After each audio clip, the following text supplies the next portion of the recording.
This segment is brought to you by the Kansas Soybean Commission, the Soybean Checkoff, progress powered by Kansas farmers. Welcome back to Farm Factor and the Kansas Soybean Update.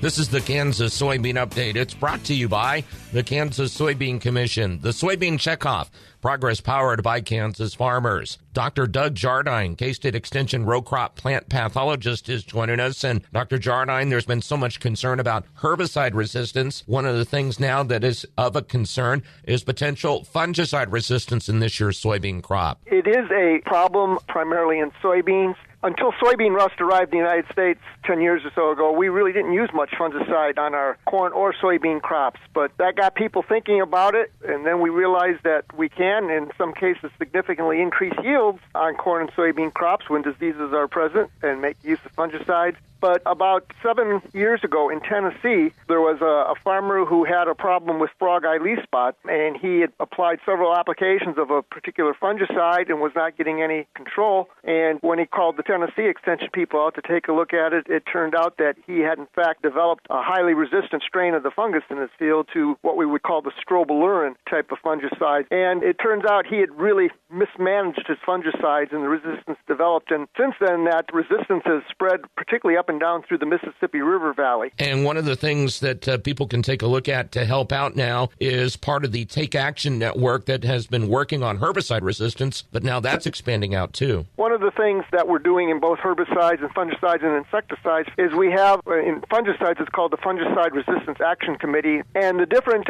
classes or modes of action of fungicides are given a number. We do the same with herbicides and insecticides. And one of the things that we try and do is encourage people to rotate or mix those modes of action, because when you do that, you can, if not eliminate the development of resistance, you can certainly slow it down. A lot of this is being proactive in that case of what you talked about, that all of a sudden this is going to pop up and become a serious problem. And the main thing to encourage producers to do is to scout before you spray. There's no need to spray if there's nothing out there. And thus we always encourage them to read the label and follow the directions on the label with regard to the proper rate and the number of applications per year. And again, encourage use of multiple modes of action or tank mixes in your control program. And there's an economic part of that too? If you develop resistance, you're going to have to use higher rates, which can be more expensive. Or there's the yield loss issues. If you've got resistance and you're not controlling it, then you're losing yield. We're fortunate in that we've not had any reported resistance in Kansas to this point with fungicides, and we'd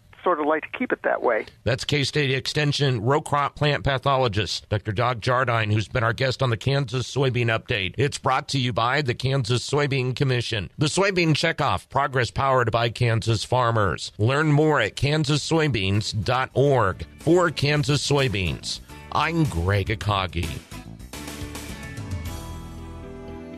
Hope you enjoyed this week's Kansas Soybean Update. Stay with us after the break for more Farm Factor as Dwayne visits with Scott Heiberger.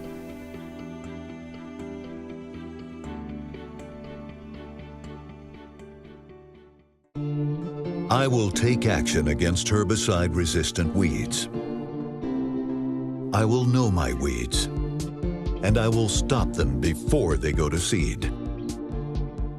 I will do whatever it takes to give my crops the upper hand, and I will use multiple herbicide sites of action because every action counts.